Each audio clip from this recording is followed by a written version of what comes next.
Hi everyone! Welcome back to my channel and this is Teacher Sheng again. Og karon na nasad ko'y i-chika ninyo. Chikadura na gid kay ko no.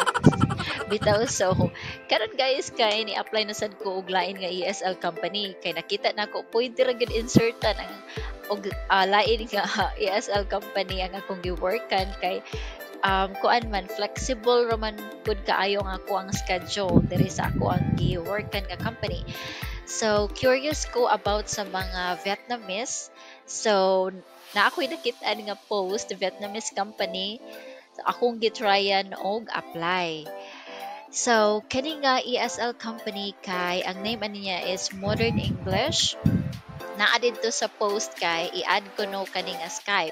So ako gi-copy then gi-add na ko sa Skype, gi-accept ko niya and then gi-sendan ko niya og details. So let me read the details nga iyahang or information nga iyahang gi-send nako. Siya, good day teacher, please send your teaching certificate and introduction video. Send also your speed test result via kanispeedtest.net. We are prioritizing applicants who can work from 7 p.m. to 11 p.m. Philippine time na siya. And then rate kay 160 per 50 minutes weekly. And then, weekday. So 160 per 50 minutes weekday na siya from Monday to Friday. And then 180 pesos per 50 minutes weekend. So, if mag-open kag schedule daw, Saturday and Sunday, kay 180 ang rate niya. So, ako sa taon, gi-grab na kong opportunity, nag-send ko og speed test og introduction video. Ang ako pa diyang gigamit nga introduction video kay video naman, video. Okay. Ang ako pa diyang gigamit nga introduction video nako is katong sa una pa gyud nako. I think 2000 kuan pa siya 2020 pag pandemic. Mao ginay permi balikon nako nga introduction video kay kanang hasula na kay ko ba magkuan kanang record. So, gasandan ako and then my teaching certificate. So, kanay akong teaching certificate kay sa gikuha lagi din ako siya sa teacher record. Free ra na siya. Ma-search na niyo sa Google, guys. So, pag-send ako kay niingon siya diri nga, good day. Here is I sent your Skype to HR. Here is her contact. You can also contact directly. So, gisendan ko niya og Skype ID sa HR. So, ako sa dayong gi-add. And then, after gi-accept dayon ko sa HR. Then, gisendan dayon ko og details nga kuno. Okay. So, gipangutana dayon ko niya sa available time nako kung ganon sa akong ma-interview og demo. So, nianak ko yesterday.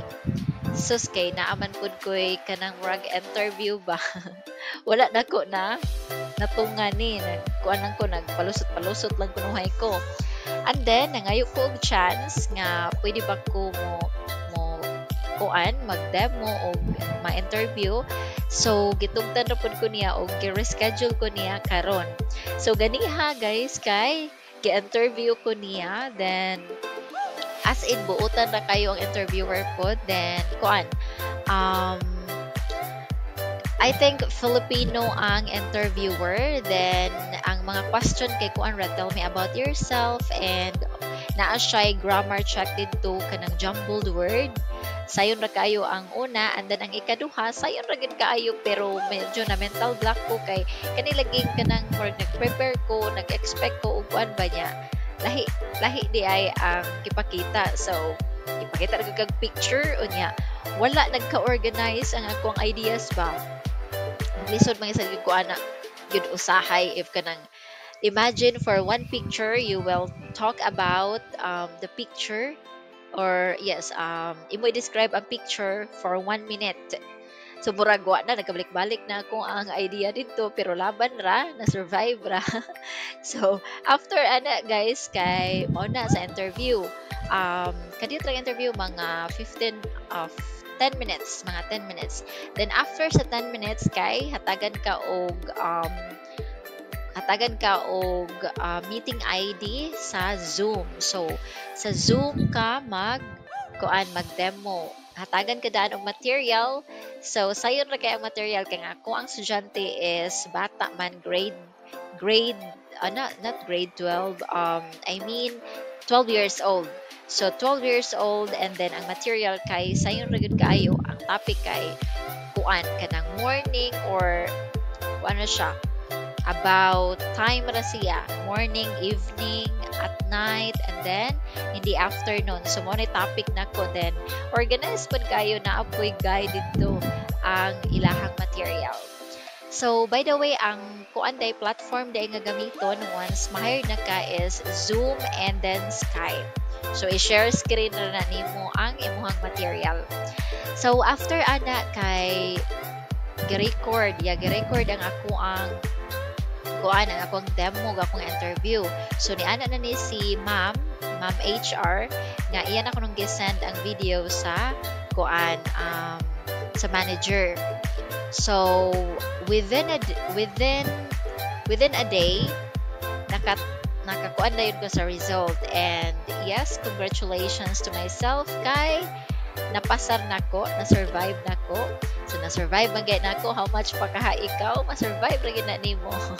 Do not give up, never give up without a fight.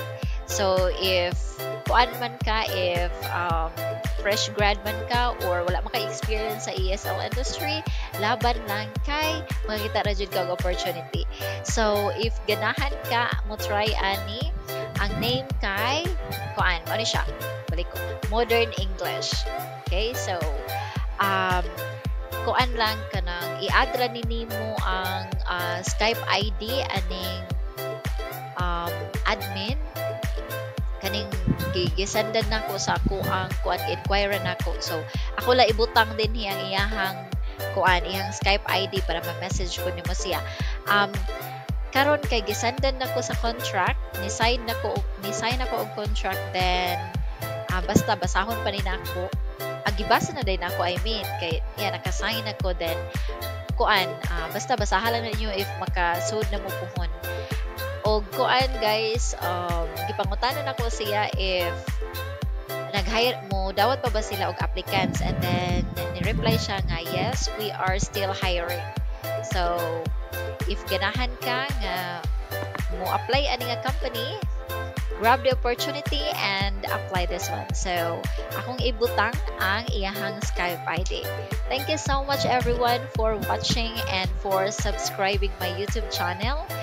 Murag kanang kuan na ba, murag nakaingon ko nga naay mo subscribe jud every day, at least usa duha. Thank you so much everyone, and yeah, this is Teacher Sheng again. Have a good night and goodbye. See you.